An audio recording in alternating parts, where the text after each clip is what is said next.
আসসালামু আলাইকুম ওয়া রাহমাতুল্লাহি ওয়া বারাকাতুহু। আলহামদুলিল্লাহ।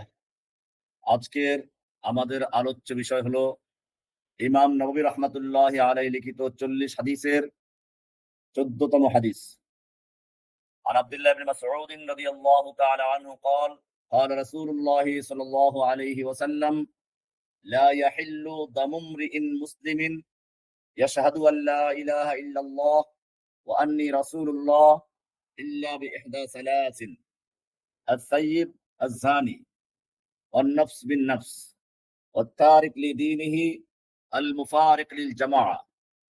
আব্দুল্লাহ ইবনে মাসউদ রাদিয়াল্লাহু তাআলা আনহু থেকে বর্ণিত, তিনি বলেন যে রাসূলুল্লাহ সাল্লাল্লাহু আলাইহি ওয়াসাল্লাম ইরশাদ করেছেন, কোন মুসলিম ব্যক্তি যিনি সাক্ষী দেয় আশহাদু আল্লা ইলাহা ইল্লাল্লাহু ওয়া আন্না মুহাম্মাদান রাসূলুল্লাহ, অর্থাৎ যে ব্যক্তি এই সাক্ষী দেয় আল্লাহ ছাড়া কোনো ইলাহ নেই এবং আমি মুহাম্মদ সাল্লাল্লাহু আলাইহি ওয়াসাল্লাম আল্লাহর রাসূল, সেই ব্যক্তির রক্ত হালাল নয় ইল্লা বিইহদা সালাসিন, তবে তিনটা অপরাধের কোন একটা অপরাধ করলে সেটা ভিন্ন। অর্থাৎ তিনটা অপরাধের মাধ্যমে একজন মুসলিমের জানের নিরাপত্তা উঠে যায়।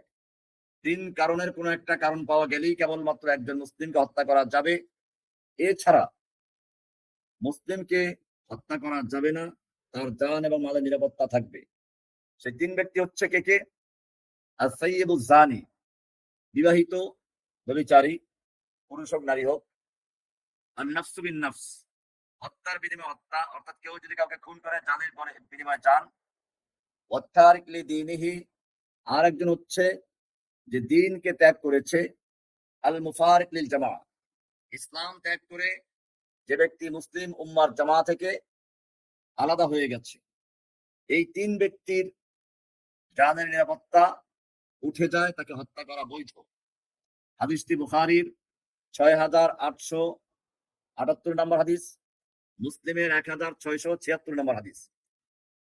এই হাদিসের আমরা কয়েকটি বিষয় নিয়ে আলোচনা করব ইনশাআল্লাহ। প্রথমত এই হাদিসের গুরুত্ব, এরপরে এই হাদিসের প্রত্যেকটা অংশের উপরে বিস্তারিত আলোচনা হবে। হয়তো আজকের দার্স অনেক লম্বা হতে পারে, আর নতুবা এটার জন্য ২টা দার্স নেওয়া যেতে পারে। তো এজন্য সকলকে ধৈর্য ধারণ করে একেবারে মনোযোগ সহকারে হাদিসের আলোচনা শোনার জন্য আহ্বান জানাচ্ছি।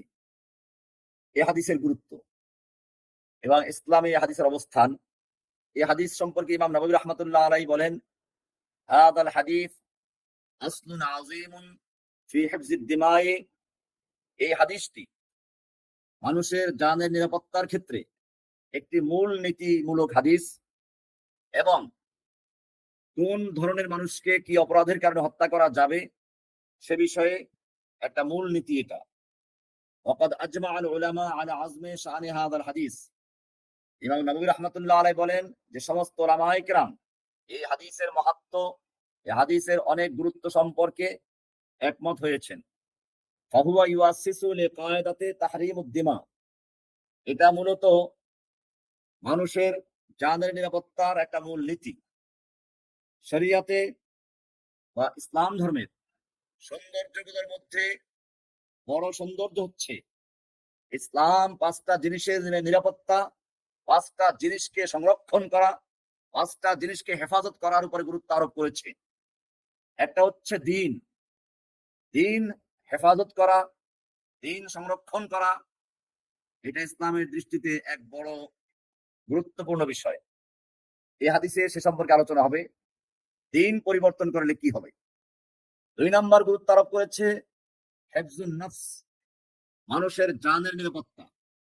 ইসলাম ধর্মে মানুষের জানের অনেক গুরুত্বপূর্ণ নিরাপত্তা রয়েছে, এ সম্পর্কে আলোচনা হবে একটু পরে।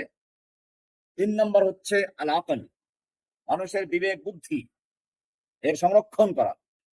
আর এটার জন্য ইসলামে নেশা জাতীয় দ্রব্য বা যা মানুষের আকলকে বিনষ্ট করে দেয়, মানুষের বিবেক বুদ্ধি বিলুপ্ত করে দেয়, তা হারাম করা হয়েছে।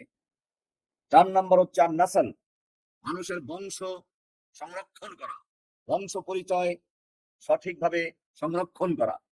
আর এটার কারণেই জেনা ব্যভিচারকে হারাম করা হয়েছে সে আলোচনা এই হাদিসে আছে। আরেকটি হচ্ছে মালের নিরাপত্তা। ইসলাম ধর্মে যে 5টি মৌলিক বিষয়ের নিরাপত্তা বিধান করে তার মধ্যে গুরুত্বপূর্ণ আরেকটি হচ্ছে মাল। আর এই কারণে মাল যারা তসরুফ করে, চুরি করে, ছিনতাই করে, ডাকাতি করে, তাদের জন্য আলাদা বিচার রয়েছে, চোরের হাত কাটার বিধান রয়েছে। সুতরাং এই হাদিসটি ইসলামের একটা মূল নীতির উপরে প্রতিষ্ঠিত। এই হাদিসই বর্ণিত হয়েছে ইসলামের যে সমস্ত মৌলিক বিষয় তার কয়েকটি আলোচনা, 3টি বিষয় গুরুত্বপূর্ণ আলোচনা রয়েছে। এ কারণে ইমাম ইবনে হাজার আসকালানী রাহমাতুল্লাহি আলাইহি ফাথুল বারীতে উল্লেখ করেছেন যে ফীহি বায়ানুন আন্নাল কতলা লা ইয়াজুজু ইল্লা ফি হাদিহি সালাস। এই হাদিসে উল্লেখ করা হয়েছে কোন মানুষকে হত্যা করা যাবে না 3টা কারণ ছাড়া। হুয়া মিন উসুলিল আহকামিল মুতাআল্লিকা বিদ-দিমা। এটা হচ্ছে মুসলিমদের জানের নিরাপত্তা প্রসঙ্গীয় বিধানের একটি গুরুত্বপূর্ণ মূলনীতি। এই হাদিসটি প্রমাণ করে ইসলামের আদালত, ন্যায় বিচার প্রসঙ্গে ইসলাম একদিকে জানের নিরাপত্তা, মানুষের মালের নিরাপত্তা, মানুষের বংশের নিরাপত্তা, মানুষের বিবেক বুদ্ধির নিরাপত্তা, এগুলো যেমন গুরুত্ব দেয়, ঠিক তেমনি ভাবে ন্যায় বিচারের জন্য যদি প্রয়োজন হয় কারো জান, কারো হত্যা করতে হবে, তা করার বৈধতা আছে। 3 কারণ ছাড়া অন্য কোনো কারণে করা যাবে না। ওলামায়ে কেরাম এই হাদিসটাকে এত গুরুত্ব দিয়েছেন যে বাবুল হুদুদ, বাবুল রিদ্দা, বাবুল কিসাস, বাবুল জিনা, বাবুল খুরুজ আনিল জামা, এই কয়েকটি অধ্যায়ে এই হাদিসটাকে মূলনীতি বানিয়েছেন। ইমাম শাওকানী রাহমাতুল্লাহ আলাইহি বলেন, হুয়া মিন জাওয়ামিউল কালিম আল্লাতী তুবনা আলাইহা আবওয়াবুন কাসীরা মিনাল ফিকহ। এই হাদিসটি হচ্ছে জাওয়ামিউল কালিম। আল্লাহর রাসূল সাল্লাল্লাহু আলাইহি ওয়াসাল্লামের অনেকগুলো কথা যাকে বলা হয় জাওয়ামিউল কালিম, মানে কথা অল্প কিন্তু একটা বিশাল বিষয়কে সমন্বয় করে। এই হাদিসটি তারই একটি। এ সম্পর্কে ইমাম নববী রাহমাতুল্লাহ আলাইহি বলেন যে হাদাল হাদিস আসলুন আযীমুন ফি বায়ানি মা ইউজিবুল কতল ওয়া ইউবাইয়িনু হুরমাতাদ দিমা। ইমাম ইবনে দাকিক আল ঈদ বলেছেন, জামা হাদাল হাদিস আসবাব আল কতল ফিল ইসলাম। এই হাদিস একজন মানুষকে কি কারণে হত্যা করা যায় সে কারণগুলোকে একত্র করে দিয়েছে। ইমাম খাত্তাবী রাহমাতুল্লাহ আলাইহি বলেন যে লাইসাল মুরাদু আন্না কুল্লা মান ফাআলা শাইআন মিন হাযিহি সালাস কুতিলা ওয়া ইন্নামা যালিকা ইলাল কদা'i আশ-শারঈ আল বায়িনাত আবিল ইকরার। উনি বলেছেন যে এই 3টার কারণ একটা পাওয়া গেলেই তুমি নিজে আবার হত্যা করতে যেও না, আইন হাতে তুলে নিও না, বরং এটা বিচারের মাধ্যমে ফয়সালা হবে, প্রমাণের মাধ্যমে, স্বীকারোক্তির মাধ্যমে। সুতরাং এটা ব্যক্তিগত কেউ কার্যকর করার জন্য নয়। এখানে বলা হয়েছে একজন মুসলিম ব্যক্তির খুন জায়েজ নেই এই 3 কারণ ছাড়া। তাহলে কি কাফেরদেরকে হত্যা করা যাবে? মুসলিম শব্দ বলার মাধ্যমে অমুসলিমদের কি অবস্থা হবে সেটা এখানে উল্লেখ করা হয়নি। মূলত এই হাদিস প্রমাণ করে না যে সব কাফেরদেরকে হত্যা করা যাবে, বরং এখানে আমরা আলোচনা করব কাফের 4 প্রকার। কাফের 4 প্রকার এবং প্রত্যেক প্রকারের হুকুম আলাদা। প্রথম প্রকার হচ্ছে আয-যিম্মি। যিম্মি কাকে বলে? ওয়াল কাফির আল মুকিম ফি দারিল ইসলাম ওয়া লাহু আকদু যিম্মাতিন মা'আল মুসলিমিন। যিম্মি হচ্ছে ওই কাফের যে দারুল ইসলামে অবস্থান করে, বসবাস করে এবং মুসলিমদের সঙ্গে তার জিম্মা নিরাপত্তা চুক্তি আছে। যেমন ওই সমস্ত আহলে কিতাব যারা মুসলিম দেশে থাকে এবং জিজিয়া কর দেয়, তাদের বিষয়টি হচ্ছে মুসলিমদের জান এবং মালের যেমন নিরাপত্তা রয়েছে, তাদের জান মালের নিরাপত্তা সেরকমই থাকবে। লা ইয়াজুযু কতলু বিগাইরি হাক্কিন। মুসলিমদেরকে যেরকম ভাবে অন্যায়ভাবে হত্যা করা যায় না, ঠিক মুসলিম দেশে অবস্থানকারী জিম্মি যারা, তাদেরকেও নির্দিষ্ট অন্যায় ছাড়া হত্যা করা যাবে না। হাদিসে বলা হয়েছে, মান কাতালা মুআহিদান লাম ইয়ারিহ রায়াতাল জান্নাহ। যে ব্যক্তি কোনো মুআহিদকে, অর্থাৎ যে ব্যক্তি মুসলিম দেশে অবস্থান করে কোনো চুক্তিবদ্ধ হয়ে, সে ব্যক্তিকে হত্যা করলে সে জান্নাতের সুগন্ধিও পাবে না। ওয়া ইন্না রিহাহা লা ইউজাদু মিন মাসিরাতি 40 আমান। যদিও জান্নাতের সুগন্ধ 40 বছরের দূরত্ব থেকে 40 বছরের দূরত্বে থেকেই পাওয়া যাবে। এ কারণে মুসলিম দেশে অবস্থানকারী জিম্মি কাফের যারা, তারা মাসুম উদ্দাম বিল ইত্তেফাক, সমস্ত ওলামায়ে কেরামদের একমত, তাদের জানের মান নিরাপত্তা থাকবে যেরকম ভাবে মুসলিমদের মানের জানের নিরাপত্তা থাকবে, এবং তাকে হত্যা করা হারাম এবং গুনাহ কাবীরা। 2 নম্বর হচ্ছে আল মুআহিদ, হলো ওই কাফের যেই কাফেরের সঙ্গে মুসলিমদের চুক্তি রয়েছে, সন্ধি চুক্তি, সেটা নির্দিষ্ট সময়ের জন্য হোক অথবা স্থায়ী হোক, এরকম একক ব্যক্তি হোক অথবা রাষ্ট্রীয়ভাবে হোক, এরকম যাদের সঙ্গে বা যে রাষ্ট্রের সঙ্গে মুসলিম রাষ্ট্রের সন্ধি থাকবে, চুক্তি থাকবে, তাদের সাথে তাদেরকে হত্যা করা যাবে না। এ সম্পর্কে হাদিস আছে, কোরআনে আয়াত আছে। আল্লাহ সুবহানাহু ওয়া তাআলা বলছেন, ওয়াইন ইস্তাজারাকা আহাদুম মিনাল মুশরিকিন ফাআজিরহু হাত্তা ইয়াসমা কালাম আল্লাহ সুম্মা আবলিগহু মা'মানা, সূরা তাওবার 6 নম্বর আয়াত। এরকম ভাবে ইমাম কুরতুবী রাহমাতুল্লাহ আলাইহি বলেন, আল মুআহিদ লাহু আমানুন মা দামা আহদুহু কাইমান, যাদের সঙ্গে সন্ধি বা চুক্তি হয়েছে তারা নিরাপত্তা পাবে যতক্ষণ পর্যন্ত চুক্তি বহাল থাকবে, তাদের বিরুদ্ধে কিতাল করা, যুদ্ধ করা যাবে না। ওয়াল কাফির আল্লাযী দাখালা বিলাদাল মুসলিমিন বিআমানিন, ওই সকল কাফের যারা মুসলিম দেশে অনুমতি নিয়ে, নিরাপত্তা নিয়ে প্রবেশ করে, পাসপোর্ট করে, ভিসা করে চলে আসে যারা, রাসায়েহ, যেমন টুরিস্টরা যারা ভ্রমণ করে, ডিপ্লোমাসি, অথবা যারা যারা ওই যে কূটনীতি যারা যারা বিদেশি রাষ্ট্রদূত গুলো আছে, আবিদ তালেব অথবা শিক্ষার্থী, আবিদ তাজ ব্যবসায়ী, এক কথায় যারা মুসলিম দেশে নিরাপত্তা নিয়ে আসে, আমান নিয়ে আসে, অর্থাৎ ভিসা নিয়ে আসে, এদের হত্যা করা যাবে না। তারা মাসুম উদ্দাম, লা ইয়াজুযু কতলুহু ওয়া ইযাউহু, তাদের হত্যা করা যাবে না, কষ্ট দেওয়া যাবে না। ইমামে শাফিঈ রাহমাতুল্লাহ আলাইহি বলেন, আমানুল মুসলিমিনা ওয়ালাউ মিন আহাদিল আম্মাতি লিল মুস্তামিন ইউজিবু হুরমাতা দামিহি ওয়া মালিহি মুদ্দাতা বাকাইহি, মুসলিমদের আমান দেওয়া, নিরাপত্তা দেওয়া কাউকে, হোকটা সে সাধারণ একজন মুসলিম আমান দেয়, তার আমান কার্যকর হবে, এবং যাকে আমান দিল, নিরাপত্তা দিল, তাকে হত্যা করা হারাম হবে যতক্ষণ পর্যন্ত তার নিরাপত্তার বিধান বহাল থাকবে। এ সম্পর্কে আল্লাহ রাসূলের হাদিস রয়েছে, আল মুমিনুনা তাতাকাফাউ দিমাউহুম ওয়া ইয়াসআ বিদিম্মাতিহিম আদনাহুম, রাওয়াহু আবু দাউদ, 2751 নম্বর হাদিস, এবং এটা সহিহ হাদিস, অনেক ইমামরা এটা তাফসীর করেছেন। 4 নম্বর কাফের হচ্ছে আল হারবি, হুয়াল কাফির আল্লাযী ইউহারিবুল মুসলিমিনা ফি'লান ওয়ালা আহদা লাহু ওয়ালা আমান। 4 নম্বর হচ্ছে হারবি কাফের, আর তা হলো ওই কাফের যারা মুসলিমদের সাথে যুদ্ধে লিপ্ত আছে, ফি'লান মানে যারা যুদ্ধে লিপ্ত আছে কার্যতভাবে, এবং যাদের সঙ্গে কোনো চুক্তিও নাই, কোনো নিরাপত্তাও দেওয়া হয়নি, এবং তারা যুদ্ধরত অবস্থায় আছে, এরকম কাফের, হরবি কাফের বলে এদেরকে। এদের জানমালের অবস্থা হলো গায়রু মাসুম, জানমালের কোনো নিরাপত্তা নেই। ওয়া ইয়াজুযু কিতালুহু ফিল জিহাদ বিশুরুতিহি, এদেরকে যুদ্ধ করা যায় জিহাদের মাধ্যমে, তবে কতগুলো শর্ত আছে। এদের এদের মহিলাদেরকে হত্যা করা যাবে না, এদের বাচ্চাদেরকে হত্যা করা যাবে না, কতলুন নিসা নিষেধ, কতলুল আকফাল বাচ্চাদেরকে হত্যা করা নিষেধ, কতলুর রুহবান তাদের ধর্মীয় পণ্ডিতদেরকে হত্যা করা নিষেধ, কতলুল উম্মাল গায়রুল মুকাতিলিন, এরকম যারা যোদ্ধা নয়, সাধারণ কৃষক বা সাধারণ শ্রমিক, এদের হত্যা করা যাবে না। এরকম ভাবে আত-তামসিল বিল জুসাস, দেহকে বিকৃত করা যাবে না। তো এইসব শর্তে হরবি কাফেরদের হত্যা করা জায়েজ। এটা ইসলামের একটা সৌন্দর্য এবং ইসলামের একটা আদালতের ন্যায় বিচারের একটা বড় প্রমাণ। ইসলাম যুদ্ধরত অবস্থায়ও হারবি কাফেরদের, যারা যুদ্ধ করছে, তাদেরও স্ত্রী, শিশু, এরকম ধর্মীয় আলেম, পণ্ডিত, পুরোহিত, এরকম তাদের সাধারণ শ্রমিক, এদেরকে হত্যা করা নিষেধ আছে। কিন্তু আমরা দেখতে পাচ্ছি যারা মান বিশ্বে মানব সভ্যতার নামে স্লোগান দিয়ে মুখে ফেনা তুলে দেয়, যা সিরিয়া তামা বানিয়ে দিল, ফিলিস্তিনের অবস্থা আমরা দেখতে পাচ্ছি, নারী শিশুদেরকে নির্বিচারে হত্যা করা হচ্ছে। ইসলামের সঙ্গে এদের তুলনা করে দেখুন কি অবস্থাটা।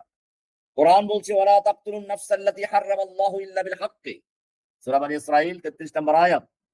তোমরা কোনো প্রাণীকে, কোনো মানুষকে হত্যা করো না অন্যায় ভাবে। কোরআনে আরো গুরুত্ব দিয়ে বলা হয়েছে, মান কাতালা নাফসান বিগাইরি নাফসিন আও ফাসাদিন ফিল আরদ ফাকান্নামা কাতালান নাস জামিআ।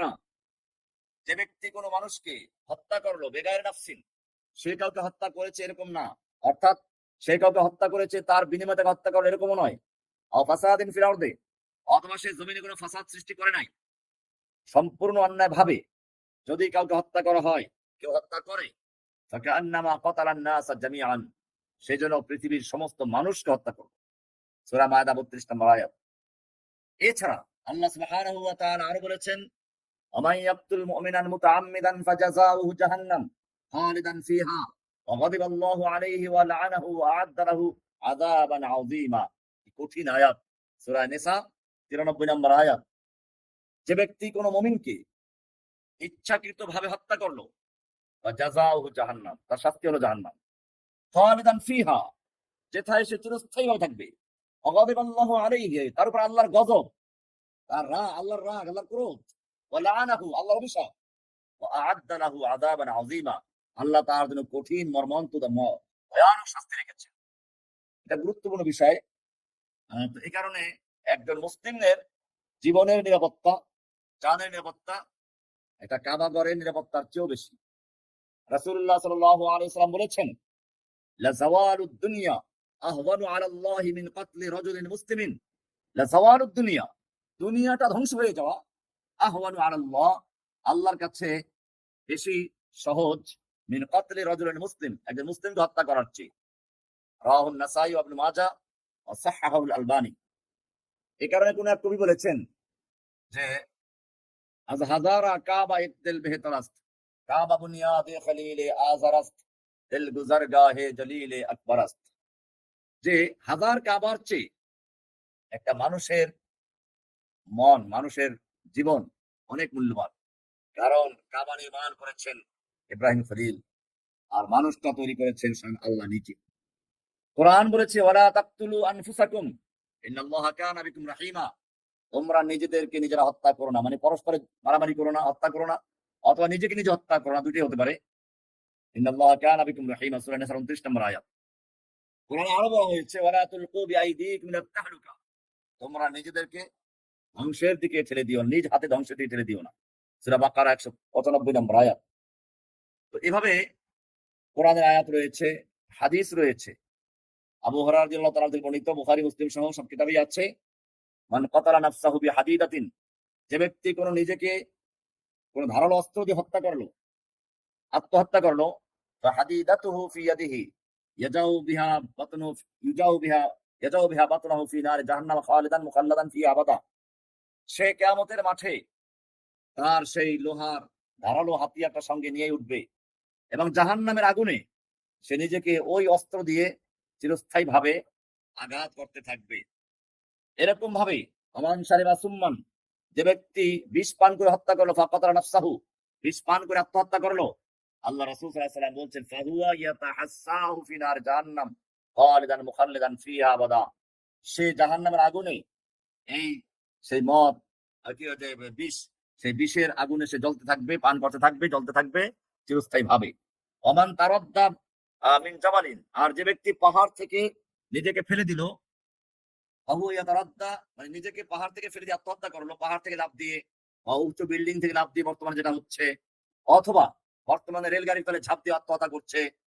এইভাবে যারা তারাদ্দা মিন জাবালিন, ওই সময় তো আর রেলগাড়ি ছিল না, তো বলা হয়েছে যে ব্যক্তি পাহাড় থেকে লাফ দিয়ে আত্মহত্যা করবে, ফাহুয়া ইয়াতারাদ্দা ফি নারি জাহান্নাম খালিদান মুখাল্লাদান ফিহা আবাদা, চিরস্থায়ীভাবে সে ওই জাহান্নামেও ওইভাবে আত্মহত্যা করতে থাকবে, কিন্তু আত্মহত্যা তো আর হবে না।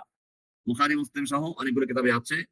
এখানে বোঝা যায় যে আত্মহত্যা করাও জায়েজ নেই। অন্যায়ভাবে কাউকে হত্যা করা নিষেধ করার কেন? কারণ হচ্ছে এই ১ নম্বর, লিআন্না নাফসা খালাকাহাল্লাহু ওয়া সারাফাহা, এই একটা মানুষকে, জীবনকে সৃষ্টি করেছেন আল্লাহ, এবং এটা আল্লাহর সৃষ্টিকে আল্লাহ তাআলা মর্যাদা দিয়েছেন। সুতরাং কোরআনে বলা হয়েছে, ফাইদা সাফাইতুহু ওয়া নাফাখতু ফীহি মিন রূহি ফাকাউ লাহু সাজিদিন। এখানে নাফাখতু ফীহি মিন রূহি, আল্লাহ বলছেন বনি আদমের ভিতরে আল্লাহ নিজের রূহকে ফুঁকে দিয়েছেন। সুতরাং এটা আল্লাহর সৃষ্টি, এখানে কোনো ক্ষতি করা যাবে না। তাছাড়া ইসলামে যে ৫টা জিনিসকে সংরক্ষণ করার গুরুত্ব দিয়েছে, তারপরে একটি হচ্ছে জীবন, জান বাঁচানো। তবে হ্যাঁ, যদি অন্যায় করে কেউ জুলুম করে, তো সেক্ষেত্রে জানের বদলে জান নেওয়া যাবে। কোরআনে বলা আছে ওয়াকাতাবনা আলাইহিম ফিহা আন্নান নাফসা বিন নাফস, এটা জায়েজ আছে, সেটা আমরা আলোচনা একটু পরে আসবো। এখানে কিছু আরো বিষয় আছে যে কিসাসের জন্য কোন অঙ্গহানি করা যাবে কিনা, সেটা তো জায়েজ আছে শরীয়তে। সূরা মায়দার 45 নম্বরে বলা হয়েছে ওয়াকাতাবনা আলাইহিম ফিহা আন্নান নাফসা বিন নাফসি ওয়াল আইনা বিল আইনি ওয়াল আনফা বিল আনফি ওয়াল উযুনা বিল উযুন ওয়াস সিন্না বিস সিন্নি ওয়াল জুরুহা কিসাস। জানের বদলে জান, চোখের বদলে চোখ, নাকের বদলে নাক, কানের বদলে কান, দাঁতের বদলে দাঁত, জখমের বদলে জখম, কিসাস হবে। সূরা মায়দার 45 নম্বর আয়াত। কিন্তু এটা মনে রাখতে হবে, আপনার একজনের কান কেটে ফেললো, আপনি কান কেটে ফেলবেন, বিষয়টা এরকম না।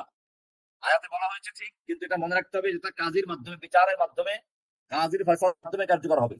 নতুবা যদি একজন দিল, তবে সমাজে ফিতনা ফাসাদ ছড়াবে এবং দেশের আইন শৃঙ্খলা বিনষ্ট হয়ে যাবে। এছাড়া চিকিৎসার জন্য কোন অঙ্গ কাটা যাবে কিনা? হ্যাঁ, যাবে। কারণ এটা হচ্ছে যেমন কি হয়, ওই যে পচন ধরে যায় কোনো অঙ্গে বা কোনো অঙ্গে ক্যান্সার ধরা পড়ে, তো সেক্ষেত্রে কাটতে হয়, এগুলো কাটা যাবে। এক্ষেত্রে বড় ক্ষতির থেকে বাঁচার জন্য ছোট ক্ষতি মেনে নেওয়া, এটা একটা কায়দা ফিকহি আছে। ইহতামালু আদ-দারারুল আখাফফু লিদাফি দারারিল আসাদ, যে ছোট ক্ষতির থেকে বড় ক্ষতি থেকে বাঁচার জন্য ছোট ক্ষতিকে মেনে নেওয়া। তো এরকম যদি অপারেশন করতে গিয়ে কোনো অঙ্গ কাটতে হয়, তা কাটা যাবে। এখন প্রশ্ন হচ্ছে, হাল ইয়াজুযু কাতউ উযবিন মিন ইনসানিন হাইয়্যিন লিতাবাররুই বিহি, কোন মানুষের কোন অঙ্গ দান করা যাবে কিনা? বর্তমান আধুনিক চিকিৎসায় একজনের কিডনি আরেকজনকে লাগানো হয়, একজনের চোখ আরেকজনের ভিতরে লাগানো হয়। এরকম অঙ্গ দান করা জায়েজ আছে কিনা? এক্ষেত্রে আলেমদের দুইটা মত রয়েছে। কেউ এটাকে জায়েজ বলেছেন, কেউ নাজায়েজ বলেছেন। যারা জায়েজ বলেছেন, তারা বলেছেন যে যদি যে দান করবে সে যদি একে পূর্ণ নিজের সন্তুষ্টিতে হয় এবং বিক্রি না করে, পয়সার বিনিময় না হয়, শুধুমাত্র দান হয়, তাহলে জায়েজ আছে। এটা নাজায়েজ না। কোন একটা অঙ্গ দিলে যদি, তবে শর্ত হলো যে দান করবে তার কোনো ধরনের ক্ষতি হওয়া বা তার জান চলে যায় এমনটা যেন না হয়। অপরদিকে আলেমদের এক গ্রুপ এটাকে হারাম বলেছেন। কারণ ইনসান, মানুষ তার নিজের অঙ্গের মালিক নয়। মালিক যখন নয়, তাহলে সে কি করে দান করবে? দুই পক্ষেই দলিল আছে। এরপরে আরেকটি মাসআলা যেটা, সেটা হচ্ছে এই যে মৃত্যুর পরে অনেক সময় ওসিয়ত করে যায় দান করার জন্য। মরণোত্তর চক্ষু দান, মরণোত্তর কোন অঙ্গ দান করে যাওয়া, তো এগুলো জায়েজ কিনা? এ সম্পর্কে রাসূল সাল্লাল্লাহু আলাইহি ওয়াসাল্লাম একটা হাদিস আছে, নাহা রাসূলুল্লাহ সাল্লাল্লাহু আলাইহি ওয়াসাল্লাম আনিল মুসলা। মুসলা মানে হচ্ছে এই নাক কাটা, কান কাটা ইত্যাদি। তো এটা জীবিত অবস্থায় নিষেধ, মৃত্যুর পরেও নিষেধ। এই কারণে এই যে অঙ্গ দান করা, মৃত্যুর পরে ওসিয়ত করে যাওয়া, চক্ষু দান বা পুরো দেহটা দান করে যাওয়া, অথবা এই কিডনি দান করা ইত্যাদি, এগুলো সম্পর্কে ওলামায়ে কেরাম দুইটা মত রয়েছে। একটা হচ্ছে যে মৃত্যুর পরে যেটা, সেটা সম্পর্কে ওলামাদের কিছু মত আছে। তারা কেউ কেউ জায়েজ বলেছেন বিভিন্ন শর্ত সাপেক্ষে। এটা দিয়ে যদি এমন কোনো ব্যক্তিকে বাঁচানো যায়, যে ব্যক্তি ইসলামের জন্য উপকারী হবে, অন্যায় করবে না, ইসলামের বিরুদ্ধে কাজ করবে না, এরকম ব্যক্তিকে দান করা জায়েজ আছে, বিক্রি নয়। এ সম্পর্কে ওলামায়ে কেরাম কিছু ফিকহের মূলনীতি আলোচনা করেন। যেমন আদ-দারুরাতু তুবিহুল মাহযুর, এটা দিয়ে বয়ান করেন। কোরআনের আয়াত দিয়ে আলোচনা করেন, ফামান ইসতুররা গায়রা বাগিন ওয়ালা আদিন ফালা ইসমা আলাইহি, সূরা বাকারা 173 নম্বর আয়াত। এরকম ভাবে কায়দা আছে দাফউদ দারারিল আকবার বিদ দারারিল আসগার, যে ছোট বিপদ দিয়ে বড় বিপদকে প্রতিহত করা, এই ছোট ক্ষতি দিয়ে বড় ক্ষতিকে প্রতিহত করা, এই মূলনীতির আলোকেও এটা জায়েজ বলেছেন। এছাড়া মাকাসিদে শরঈয়া, যেটা হিফজুন নাফসি মিন আযামিল মাকাসিদ, মানুষের জানকে বাঁচানো, এটা একটা গুরুত্বপূর্ণ মাকসাদ। তো যেহেতু একটা অঙ্গ দিলে পরে একটা মানুষের জান বেঁচে যায়, এই কারণে জায়েজ বলেছেন। তবে এখানে শর্ত একটাই, সেটা হচ্ছে এই, এটা শুধু আল্লাহর জন্য দান করা যাবে, ব্যবসায়ের জন্য, বিক্রির জন্য নয়। এছাড়া যিনি দান করলেন, যদি জীবিত অবস্থা দান করে, তাহলে তার নিজের এমন কোনো ক্ষতি হয়ে যায় যে নিজে মারা যায়, অথবা চিরস্থায়ী পঙ্গু হয়ে যায়, এমনটা যেন না হয়, তাহলে জায়েজ নেই। এ সম্পর্কে বিভিন্ন ফতোয়া আছে, আমি সে ফতোয়াগুলো পড়ে আর বিরু করতে চাচ্ছি না। এরপরে আমরা আলোচনা করব, হাদিসের মূল আলোচনা আমরা ঢুকে যাচ্ছি। এখানে বলা হয়েছে যে কোন মুসলিমের দম, রক্ত হালাল নয় ইল্লা বিইহদা সালাসিন, তবে তিনটার কোনো একটা অপরাধের কারণে হালাল হয়ে যায়, তার জানের নিরাপত্তা থাকে না। এবং একটা হচ্ছে, প্রথমটা হচ্ছে as-sayyibuz zani, বিবাহিত জেনাকার। জেনা কাকে বলে? জেনা বলা হয় হুয়া ইলাজুয যাকার ফি ফারজিল মারআতিল আজনাবিয়্যা গায়রা যাওজা আল মামলুকা, নিজের স্ত্রী অথবা বাদী ছাড়া অন্য কোনো মহিলার লজ্জাস্থানে পুরুষাঙ্গ প্রবেশ করানো, এটাকে বলা হয় জেনা। ওহুয়া কাবীরাতুম মিনাল কাবাইর বিইজমাইল মুসলিমিন, এই জেনা হচ্ছে সমস্ত মুসলিমদের ঐক্যমত একটা গুনাহ কাবীরা। قال الامام الذهبي رحمه الله, ইমাম যাহাবী রাহমাতুল্লাহ বলেন, আজ-জিনা কাবীরাতুম মিনাল কাবাইর, জেনা হচ্ছে গুনাহের কাবীরা সমূহের একটা সবচেয়ে বড় কাবীরা গুনাহ। ওয়া আজমাআল মুসলিমুন আলা তাহরিমিহি, সকল মুসলিমরা ঐক্যমত যে এটা হারাম। ওয়া তাওয়াআদা আল্লাহু আলাইহি বিল আযাব ফিদ দুনিয়া ওয়াল আখিরা, আল্লাহ তাআলা এর উপরে দুনিয়া আখিরাত উভয় জগতের শাস্তির জন্য ধমক দিয়েছেন, সাবধান করেছেন। এটা আছে ইমাম যাহাবীর আল কাবায়ের নামক কিতাবের ছাপা নাম্বার 52 তে। দ্বিতীয় হলো ইসলামে জিনার বিধান কি? আজ-জিনা মিন আকবারিল কাবায়ের, জিনা হচ্ছে আকবারুল কাবায়ের, অর্থাৎ গুনাহে কাবীরার মধ্যে যে কয়েকটি বড় বড় গুনাহ রয়েছে তার মধ্যে একটি। ওয়া ইউজিবুল হাদ ফিদ দুনিয়া ওয়াল আযাব ফিল আখিরা ইল্লাম ইয়াতুব সাহিবুহু, আর এটার শাস্তি হলো দুনিয়াতে তার উপরে হদ আসবে, আখিরাতে আযাব আসবে যদি সে তওবা না করে। পবিত্র কোরআনে আল্লাহ সুবহানাহু ওয়া তাআলা বলেছেন, ওয়ালা তাকরাবুজ জিনা ইন্নাহু কানা ফাহিশাতাও ওয়া সাআ সাবিলা, খবরদার তোমরা জিনা তো দূরের কথা, জিনার কাছেও যেও না, নিশ্চয়ই এটা হচ্ছে অশ্লীল এবং খুব খারাপ পথ। সূরা ইসরা 32 নম্বর আয়াত। সুতরাং জিনা সম্পর্কে শরীয়তের বিধান হচ্ছে হারামুন কাতান, এটা একটা হারাম, আমিন আযামিল ফাওয়াহিশ, এবং অশ্লীল কাজগুলোর মধ্যে সবচেয়ে বড় একটি অশ্লীল কাজ। কারণ এটা আল্লাহ তাআলা নিজেই বলেছেন ফাহিশাতাও ওয়া সাআ সাবিলা, আল্লাহ নিজেই ফাহিশা বলে আখ্যায়িত করেছেন। 3 নম্বর হচ্ছে ওই সকল আয়াত যেখানে জিনার হারাম হওয়ার উপরে এবং জিনার হদ সম্পর্কে আলোচনা করা হয়েছে। অবিবাহিত যদি হয় সেক্ষেত্রে বলা হয়েছে আয-যানিয়াতু ওয়াজ-যানি ফাজলিদু কুল্লা ওয়াহিদিন মিনহুম মিয়াতা জালদা, জিনাকারী আর জিনাকারী অর্থাৎ নারী পুরুষ উভয়ই যদি জিনা করে ধরা পড়ে, ফাজলিদু কুল্লা ওয়াহিদিন মিনহুম মিয়াতা জালদা, তাদের উভয়কে তোমরা 100 বেত্রাঘাত করো। ওয়ালা তাখুয বিহিমা রাফাতুন ফি দীনিল্লাহি, আর এই আল্লাহর দিন, এই আল্লাহর দিনের বিধান বাস্তবায়ন করতে গিয়ে, হদ কায়েম করতে গিয়ে যেন তোমাদের মধ্যে কোনো মায়ার সঞ্চার না হয়। ইন কুনতুম তুমিনুনা বিল্লাহি ওয়াল ইয়াউমিল আখির, যদি সত্যিকারই তোমরা মুমিন হয়ে থাকো, আল্লাহর প্রতি ঈমান এনেবিশ্বাসী হয়ে থাকো। ওয়াল ইয়াশহাদ আযাবাহুমা তায়ফাতুম মিনাল মুমিনিন, এবং এই যে ব্যভিচারিণী আর ব্যভিচারীকে শাস্তি দেওয়া হবে, এটা কোনো জেলখানার গোপন কুঠরিতে নয়, এটা হবে প্রকাশ্যে, যাতে করে মুমিনদের একটা অংশ তা দেখতে পায়, প্রকাশ্যে দেখে। সূরা নূরের 2 নম্বর আয়াত। জিনাকার দুই রকম, একটা হচ্ছে বিবাহিত জিনাকার, একটা অবিবাহিত জিনাকার। বিবাহিত জিনাকার যদি হয়, তো অবিবাহিত হলে পরে তার জন্য 100 দোররা যা কোরআনে উল্লেখ করা হলো, এটা অধিকাংশ উলামাদের মত হলো যে 100 বেত্রাঘাত করবে, হানাফি মাযহাব এটাই ফতোয়া। এবং অন্যান্য উলামায়ে কিরামদের মত হচ্ছে 100 বেত্রাঘাত করবে, সাথে সাথে আবার 1 বছরের জন্য তাকে আহ নির্বাসনে পাঠাবে, জেলে পাঠাবে। বর্তমান সময় জেল, আগে পাঠাতো নির্বাসনে, তো এরকম 1 বছরের জন্য নির্বাসনে দিতে হবে, জেলে দিতে হবে। এখানে একটি আয়াত লক্ষণীয়, যে জেনা তো দূরের কথা, জেনার ধারে কাছেও যেও না, কারণ জেনাটা হঠাৎ করে হয় না, জেনার জন্য কতগুলো কি আছে, রুট আছে। আল্লাহ তাআলা সেগুলো থেকে বারণ করেছেন যে তোমরা জেনার কাছে যেও না। তার মানে হচ্ছে জেনার করার জন্য যে রুট গুলো আছে সেগুলো ধারে কাছেও যেও না। সেই রুট গুলো হচ্ছে, 1 নম্বর হলো চোখের দৃষ্টি, 2 নম্বরে তার সাথে একান্তে একাত্র হওয়া, 3 নম্বর হচ্ছে কথা বলা বা স্পর্শ করা, তারপর 4 নম্বর হলো যে একেবারে বাস্তবে গিয়ে জেনা করা। এই কারণে কোরআন বলছে তোমরা ধারে কাছেও যেও না। কোরআনে আরো বলা হয়েছে এগুলো শয়তানের ফুতুয়াত, শয়তানের যে পদক্ষেপগুলো, তার মধ্যে এগুলো অন্যতম। কোরআন বলছে সূরা নূর 21 নম্বর আয়াতে, ইয়া আইয়ুহাল্লাযীনা আমানু লা তাত্তাবিউ খুতুওয়াতিশ শাইতান, হে ঈমানদারগণ তোমরা শয়তানের পদাঙ্ক অনুসরণ করো না, খুতুওয়াত অনুসরণ করো না।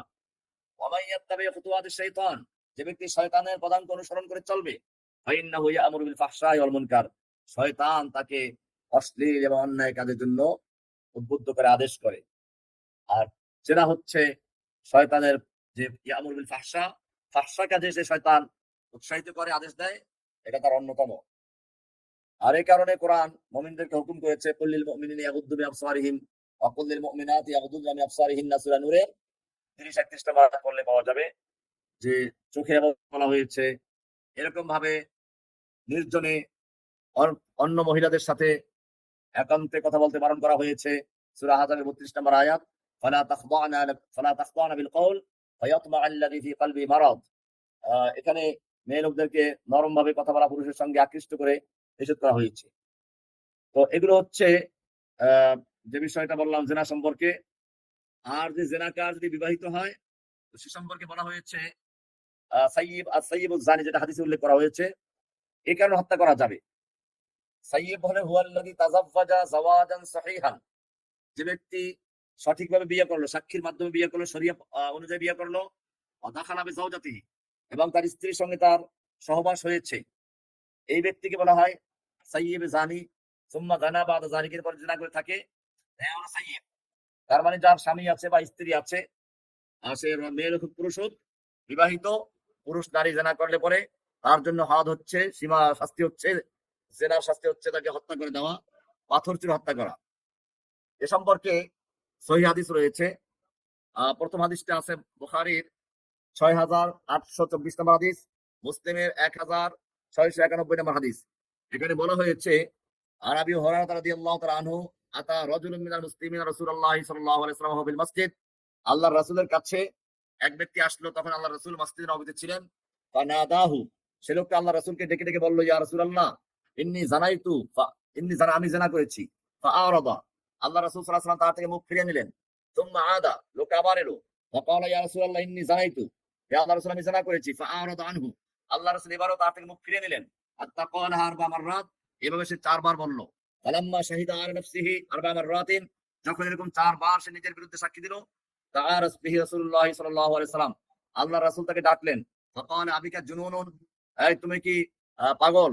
ক্বালা লা, না আমি পাগল না। ক্বালা ক্বালা নাম। ফাকালা রাসূলুল্লাহ সাল্লাল্লাহু আলাইহি ওয়াসাল্লাম উরজুমুহু, তাকে রজম করো। হাদিসটি বুখারীর ৬,৮২৪ আর মুসলিমের ১,৬৯১ নম্বর হাদিস। সুতরাং বোঝা গেল যে রাসূল সাল্লাল্লাহু আলাইহি ওয়াসাল্লামের সময় পাথর ছুঁড়ে হত্যা করা হয়েছে, এবং এটা আল্লাহ রাসূলের পরে সাহাবীরাও করেছেন।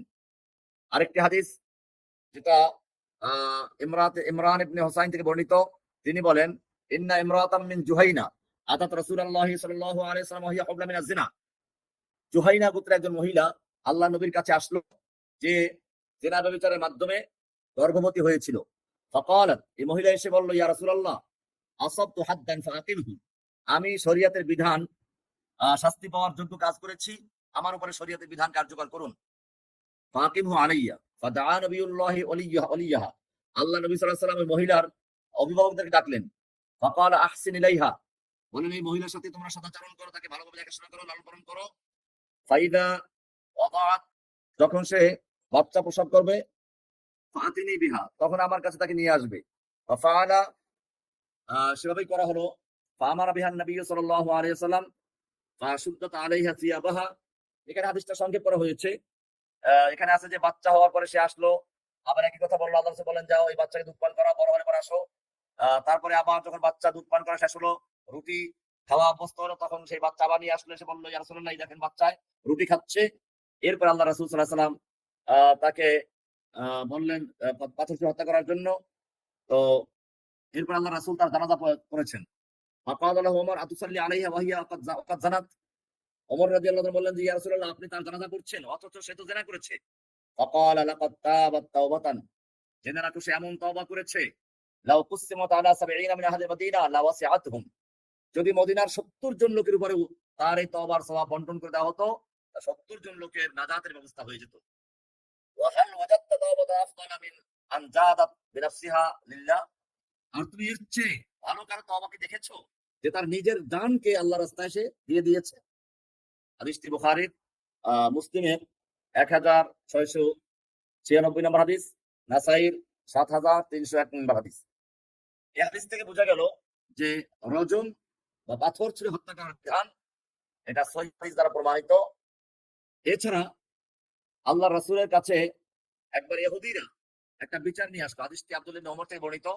আন্নাল ইহুদা জাউ ইলা রাসূলিল্লাহি সাল্লাল্লাহু আলাইহি ওয়াসাল্লাম, ইহুদিরা আল্লাহ নবীর কাছে আসলো।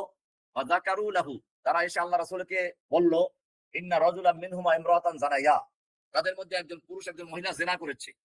فقال لهم رسول الله صلى الله عليه وسلم ما تجدون في التوراة في شأن الرجم তোমরা তাওরাতে রজমের ব্যাপারে কি পাও? রজমে কি আছে? তাওরাতে তোমাদের তাওরাত কিতাবে তোমরা যেটা ফলো করো সেই তাওরাত কিতাবে রজম সম্পর্কে কি বলা আছে?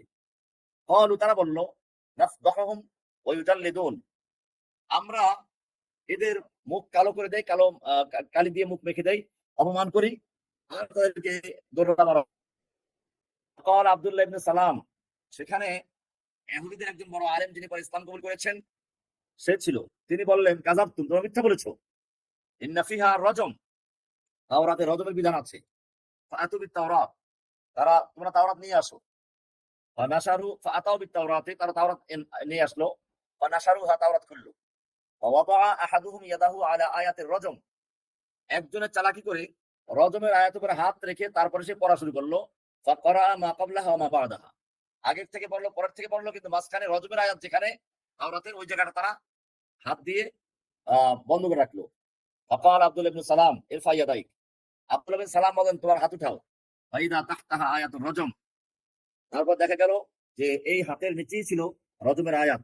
ফাআমারা বিহিমা রাসূলুল্লাহ সাল্লাল্লাহু আলাইহি ওয়াসাল্লাম ফারুজিমা আল্লাহ রাসূল সাল্লাল্লাহু আলাইহি ওয়াসাল্লাম এই দুই ইহুদি সম্পর্কে তাদের কিতাব অনুযায়ী ফয়সালা দিলেন, তাদেরকে রজম করা হলো। হাদিসটি মুসলিমের 1699 নম্বর হাদিস, বুখারীর 6819 নম্বর হাদিস।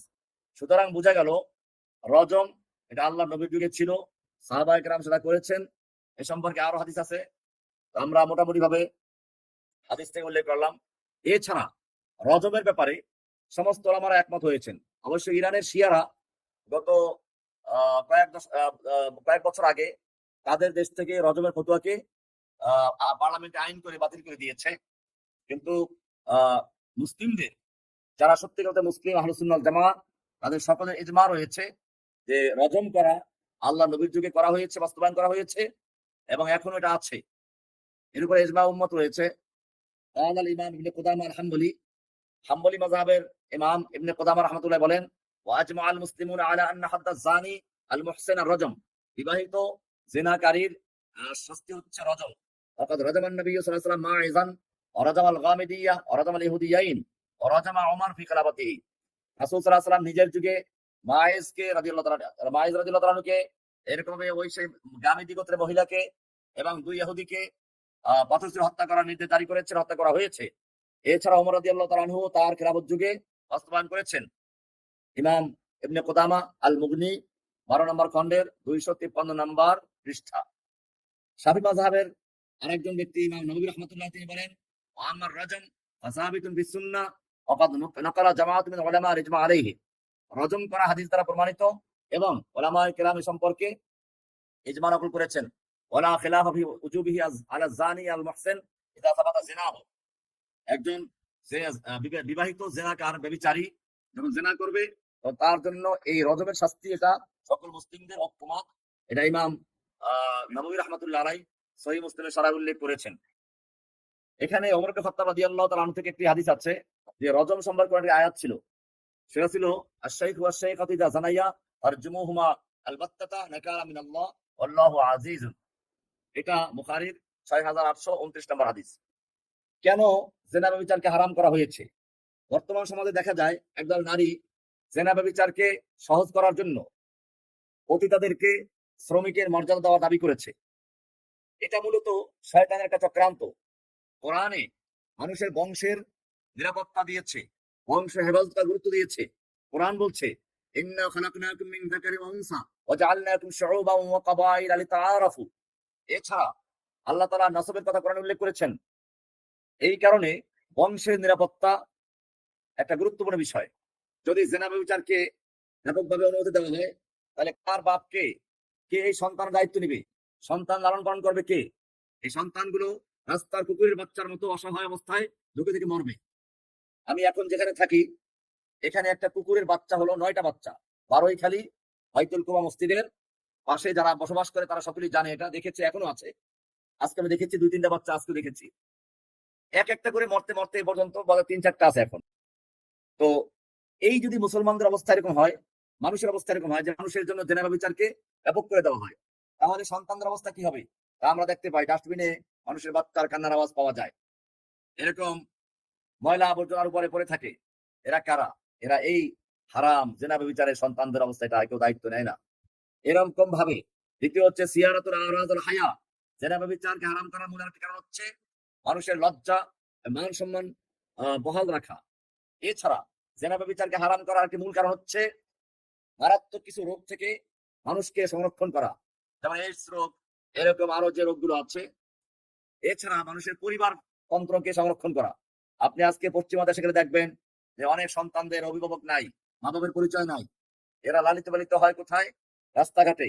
আমাদের দেশেও এখন শুরু হয়ে গেছে। জেলখানে আমি দেখেছি, জেলখানে একটা নিয়ম আছে, প্রত্যেকের নামের সামনে বাপের নাম ডাকে, তো বাপের নাম লেখা হয়, কিন্তু দেখা যায় জেলখানে অনেক আছে বাপের নাম কি অজানা। তার মানে এরা মিরপুরের মাজার থেকে ধরা পড়েছে, অর্থাৎ মাজারে তাদের জন্ম, ওই মাজারে নারী পুরুষরা যা করে ওখানে জন্ম, ওখানেই তারা ছিনতাই করে, চুরি করে, ছিনতাই করে, মাদক দ্রব্য ব্যবসা করে, গ্রেফতার হইয়া যায় জেলে। এরপরে তাদের বাপের নাম খুঁজে পাওয়া যায় না, লেখা থাকে বাপের নাম অজানা। তো এটা মনে রাখতে হবে যে ইসলামে জেনা ব্যভিচারকে হারাম করেছে এই মৌলিক কতগুলো বিষয়ের জন্য। এক তো হলো বংশ নিরাপত্তা রাখা, দ্বিতীয় হচ্ছে সন্তানের লালন পালনের দায়িত্ব যাতে করে মা বাবার কাছে থাকে, সেজন্য মা বাবার পরিচয় থাকা, তৃতীয়ত এই যে মানুষের ভিতরে জেনা ব্যভিচারের মাধ্যমে যেন মারাত্মক সংক্রামক ব্যাধি এইডস এর মতো রোগের জন্ম না হয়, সেই কারণে এই জেনা ব্যভিচারকে হারাম করা হয়েছে। সুতরাং জেনা হারাম এবং এর বিচার কঠিন। বিবাহিত যদি হয় তাহলে পাথর তুলে হত্যা করা। এটা হলো আজকের আলোচ্য হাদিসের প্রথম অংশ। এই কারণে কোরআন বলেছে ওয়ালা তাকরাবুজ জিনা ইন্নাহু কানা ফাহিশাতাও ওয়া সাআ সাবিলা। এরপরে আমরা আরেকটি বিষয়ের উপর আলোচনা করব, সেটা হচ্ছে দ্বিতীয় নম্বর আন-নাফসু বিন-নাফসি। এক নম্বর গেল তাহলে বিবাহিত জিনাকার ব্যভিচারী, যদি ব্যভিচারী বা ব্যভিচারিণী বিবাহিত হয় তাহলে তার আর জানের নিরাপত্তা থাকবে না, তাকে হত্যা করা যাবে।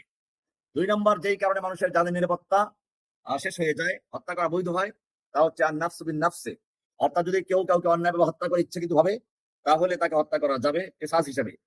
ও আইয়াকতুলা মুসলিমুন মুসলিমান আখার কতলান আমদান উদওয়ানান বিলা মুবাররারিন শারঈয়্যিন। শরঈ ভাবে বৈধ হওয়া ছাড়া অন্যায়ভাবে কোন মুসলিমকে যদি অন্যায়ভাবে হত্যা করা হয় ইচ্ছাকৃতভাবে, তাকেও হত্যা করা যাবে কিসাস হিসেবে। কোরআনের সূরা মায়দা ৪৫ নম্বরে বলা হয়েছে ওয়া কাতাবনা আলাইহিম ফিহা আন্নান নাফসা বিন-নাফসি। এখানে জানের বদলে জানের কথা উল্লেখ করা হয়েছে, তবে শর্ত হলো আইয়াকুনাল কতলু আমদান ওয়া উদওয়ানান, হত্যাটা হতে হবে ইচ্ছাকৃত, শত্রুতামূলক। দুই নম্বর আইয়ুতলাবাল কিসাস মিন আউলিয়াইল মাকতুল, যাকে হত্যা করা হয়েছে তার ওলি বা অভিভাবকদের পক্ষ থেকে কিসাসের মোতালাবা দাবি করতে হবে। তিন নম্বর হচ্ছে আইয়াকুনাল মাকতুল মাসুমুদ দাম, যাকে হত্যা করা হয়েছে সেই ব্যক্তি যার মানে নিরাপত্তা প্রাপ্তদের অন্তর্ভুক্ত ছিল, অর্থাৎ সেও মুসলিম ছিল। এরকম যদি না হয় তাহলে তাকে হত্যা করা যাবে না। এই যে জানের বদলে জান কিসাস এর বিধান করা হয়েছে, কেন করা হয়েছে? কোরআনে আল্লাহ তাআলা বলছেন সূরা বাকারার ১৭৮ নম্বর আয়াতে, ইয়া আইয়ুহাল্লাযীনা আমানু কুতিবা আলাইকুমুল কিসাস বিল কাতলা, হে ঈমানদারগণ তোমাদের উপরে ফরজ করা হয়েছে, লিখে দেওয়া হয়েছে কিসাস ফিল কাতলা, কতলার ক্ষেত্রে। এরকম ভাবে সূরা বাকারার ১৭৯ নম্বর আয়াতে বলা হয়েছে ওয়ালাকুম ফিল কিসাসি হায়াতুন ইয়া উলিল আলবাব, তোমাদের জন্য কিসাসের মধ্যে রয়েছে জীবন। তার মানে হচ্ছে কিসাস যদি দেওয়া হয় তাহলে কেউ আর হত্যা করতে সাহস করবে না, কারণ সে জানবে আমি যদি হত্যা করি আমাকে হত্যা করে দেওয়া হবে। এই কারণে ইসলাম এই কিসাসকে ফরজ করেছে। হাদিসে বলা আছে, রাসূল সাল্লাল্লাহু আলাইহি সাল্লামের হাদিস আছে, এরপরে হাদিসগুলো আবু দাউদের ৪৫৩৪ নম্বর হাদিস, নাসাইতে আছে সুনানে নাসাইর ৭৪৫২ নম্বর হাদিস। এরকম কিসাসের অনেকগুলো আয়াত আছে, হাদিস আছে, আমি সেগুলো পাঠ করে সময় দীর্ঘায়িত করতে চাচ্ছি না। এখন হলো যে একজনকে যদি হত্যা করে কয়েকজনে মিলে তাহলে কি হবে, এ সম্পর্কে হাদিস আছে। قال عمر بن الخطاب رضي الله تعالى عنه قال لو تمالى اهل صنعاء على قتل رجل لقتلتهم به جميعا। এখানে বলতেছে যে যদি আহলে সানা সবাই একাত্র হয় এক ব্যক্তিকে হত্যা করার জন্য, তাহলে আমি এক ব্যক্তির কিসাস স্বরূপ ওই সকলকেই হত্যা করে ফেলবো। অর্থাৎ যদি একজনকে কয়েকজন মিলে হত্যা করে তার সকলের উপরেই সে হত্যার কিসাস আসবে, সকলকে হত্যা করা হবে। এই হাদিসটি আছে মুয়াত্তা মালিকের ভিতরে ১ নম্বর খণ্ডে ২৮৮ নম্বর পৃষ্ঠায়, মুসান্নাফ আব্দুর রাজ্জাকের ১৭৯৯০ নম্বর হাদিস, সনদ সহিহ। এজন্য কিসাসের ক্ষেত্রে যদি একজনকে কয়েকজন মিলে হত্যা করে তো সেক্ষেত্রে ওই কয়েকজনকেই হত্যা করা হবে একজন আর কিসাসের বিনিময়ে। তবে যদি ওলিয়ে দম অর্থাৎ অভিভাবক যদি ক্ষমা করে দেয় সেটা ক্ষমা হয়ে যাবে। এই সম্পর্কে হাদিস আসছে মান কাতালা আমদান ফাহুয়া কিওয়াদুন ইল্লা আন ইয়াফা ওয়ালিউদ দাম। আর তার যে অভিভাবক যদি হত্যা ক্ষমা করে দেয় তাহলে ক্ষমা হয়ে যাবে। এটা মুসান্নাফে আব্দুর রাজ্জাকের ১৭,৯২৫ নম্বর হাদিস। এছাড়া একটা হাদিস আসছে এরকম, আলী ইবনে আবি তালিব রাদিয়াল্লাহু তাআলা থেকে ক্বাল আল কিসাস হায়াতুন। কেসাস জীবন, মানে কেসাস নিলে পরে যে হত্যা করলো তাকে হত্যা করে দেওয়া হয়, তাহলে আর জীবনে কেউ এরকম অন্যায় করতে সাহস করবে না। তবে যে ওমান আফা ওয়া আসলাহা ফাআজরুহু আলাল্লাহ। কেউ যদি ক্ষমা করে দেয়, অর্থাৎ অভিভাবক যদি ক্ষমা করে দেয় সেই অধিকার আছে এবং সে আল্লাহর কাছে আজর পাবে।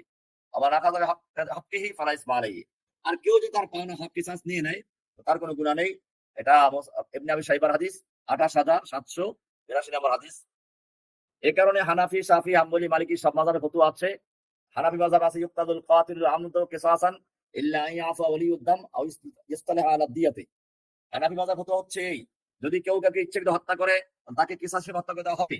তবে যদি ওলি বা অভিভাবক তাকে ক্ষমা করে দেয় তাহলে ক্ষমা হয়ে যাবে।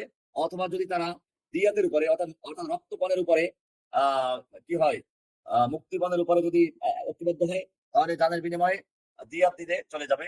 এটা হেদায়ের ভিতরে উল্লেখ করা আছে।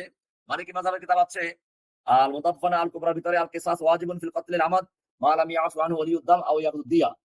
একই কথা যে ইচ্ছাকৃত হত্যার বিনিময়ে হত্যা কিসাস হবে যদি ওই নিহত ব্যক্তির অভিভাবকরা ক্ষমা করে না দেয় অথবা দিয়াতের সমঝোতা না হয়। শাফি মাযহাবের কিতাব ইমাম শাফি রাহমাতুল্লাহ বলেন ইদা কুতিলা রাজুল আমদান ফাল ওয়াজিবু আলাল ইমামি আন ইউমাক্কিনা আউলিয়ার ওয়াক্তুল মিনাল কিসাস ইন তালাবুহু। যদি কেউ কাউকে ইচ্ছাকৃত হত্যা করে তাহলে রাষ্ট্রের দায়িত্ব হলো, ইমামের দায়িত্ব হলো নিহত ব্যক্তির আউলিয়াদেরকে কিসাসের সুযোগ করে দেওয়া যদি তারা দাবি করে। এটা কিতাবুল ৭ নম্বর খণ্ডের ২৫৬ নম্বর পৃষ্ঠা আছে। হানাবেলাদের ফতোয়া এরকমই, আল মুগনি ইবনে কুদামা ৮ নম্বর খণ্ডের ৩৩২ নম্বর পৃষ্ঠা আছে, মান কাতালা আমদান কুতিলা ইল্লা ইয়াদি আউলিয়া আল মাকতুল বিদিয়াত আও ইয়াফুয়া, একই কথা। এরপরে ইমাম মালিক রাহমাতুল্লাহ আলাইহি বলেন আল কিসাস আদলুন। কিসাস হচ্ছে একটা ন্যায় বিচার। ওয়ালা ইউক্তালু মুসলিমুন বিকাফিরিন। তবে কোন মুসলিমকে কাফেরের বিনিময়ে হত্যা করা যাবে না। কোন মুসলিম যদি কোন কাফেরকে হত্যা করে তো সেক্ষেত্রে দিয়াত নেওয়া যাবে অথবা তার শাস্তি দেওয়া যাবে, কিন্তু হত্যা করা যাবে না। লাকিন ইউক্তাল মুসলিম ইযা কাতালা মুসলিমান আমদান। কিন্তু কোন মুসলিম যদি কোন মুসলিমকে ইচ্ছে করে হত্যা করে তাকে মুসলিমকে হত্যা করে দেওয়া হবে। এ সম্পর্কে ইমাম শাফি, ইমাম নাওয়াবী রাহমাতুল্লাহ অনেক কওল আছে। আমি আর সেগুলো দিয়ে আলোচনা লম্বা করছি না। এরপরে আরো আয়াত আছে, কোরআন আয়াত আছে এরপরে। সূরা বনী ইসরাঈল ৩৩ নম্বর আয়াত, ওমান কুতিলা মাজলুমান ফাকাদ জাআলনা লিওয়ালিয়্যিহি সুলতানান ফালা ইউসরিফ ফিল কতল। আয়াতের তর্জমা দেখে নেবেন। তো এরপরে কোরআনে আরো আয়াত ওয়ালাকুম বিল কিসাসি হায়াতুন, সূরা বাকারা ১৭৯ নম্বর আয়াত, যেটা আমরা আগে আলোচনা করেছি। এরপরে আমরা কতল কয়েক রকম আছে। আনওয়াউল কতল ফি শরিয়াতিল ইসলামিয়্যা। শরিয়াতে কতলকে কয়েকটা ভাগে ভাগ করা হয়েছে, হত্যাকে কয়েকটা ভাগে ভাগ করা হয়েছে। এক নম্বর হলো আল কতলুল আমাদ, ইচ্ছাকৃত হত্যা করা। ইচ্ছাকৃত হত্যা বা দুরকম হতে পারে। ওয়া আন ইয়াতাআম্মাদা শাখসু কাতলা গায়রিহি বিসিলাহিন আও ওয়াসিলাতা কাতিলিহি গালিবান। অর্থাৎ কোন ব্যক্তি অপর কোন ব্যক্তিকে অস্ত্র দিয়ে, ধারালো অস্ত্র দিয়ে হত্যা করা অথবা এমন জিনিস দিয়ে হত্যা করা হয়েছে যা সাধারণত হত্যার জন্য ব্যবহার করা হয়ে থাকে। তার মানে হচ্ছে যে হত্যাটা ইচ্ছাকৃত হত্যা, অর্থাৎ যেটাকে বলা হয় কি পরিকল্পিত হত্যা। হুয়া আন ইয়াকতুলা ইনসানুন শাখসান দুনা কাসদিল কতল। একজন মানুষ আরেকজন মানুষকে হত্যা করে ফেলেছে কিন্তু ইচ্ছাকৃত হত্যা করে নাই, ইচ্ছা করে হত্যা করে নাই। যেমন আন ইয়াসদমাহু বিসাইয়ারাতিন, গাড়ি অ্যাক্সিডেন্ট করে মেরে ফেলছে। আও ইয়াজুন্নুহু সাইদান, অথবা জঙ্গলে নাড়াচাড়া করছিল একজন মানুষ, মনে করলো হরিণ, গুলি করে দিয়েছে হরিণ মনে করে, কিন্তু লোকটা মেরে ফেলেছে। এরকম যদি হয় তাহলে এক্ষেত্রে কিসাস নাই। এক্ষেত্রে হুকুম হলো দিয়াত আসবে, যেটা নিহত ব্যক্তির ওলিদেরকে, অভিভাবকদেরকে দিয়াত আদায় করা হবে। অথবা ২ মাস লাগাতার রোজা রাখবে। কোরআনে এটা বলা হয়েছে, সূরা নিসা ৯২ নম্বর আয়াতে বলা আছে। ৩ নম্বর হচ্ছে আল কতলু শিবহুল আমাদ। প্রথম ছিল আল কতলুল আমাদ, ইচ্ছাকৃত কতল। ২ নম্বর হলো কতল খতা, ভুলে হত্যা করেছে। ৩ নম্বর হচ্ছে শিবহুল কতল, শিবহুল আমাদ। এটা হচ্ছে হুয়া আন ইয়াকতুলা শাখসুন গায়রাহু বিইস্তিখদামি ওসিলাতিন গায়রি কাতিলাতিন গালিবান। একজন লোক আরেকজন হত্যা করেছে এমন জিনিসের মাধ্যমে যা দিয়ে সাধারণত হত্যা করা হয় না, মানে লাঠি দিয়ে পিটিয়ে হত্যা করেছে, আঘাত করেছে, কিন্তু মরে গেছে। অবশ্যই এটা এই পিটানো নয়, যে আমাদের দেশে যেমন দেখেছি ওই যে দিনে দুপুরে ছাত্রলীগ নামক কিছু হায়নারা বিশ্বজিৎকে হত্যা করেছিল। এরকম ভাবে আবরার ফাহাদকে হত্যা করেছিল বুয়েটে কিছু বিভ্রান্ত ছাত্ররা।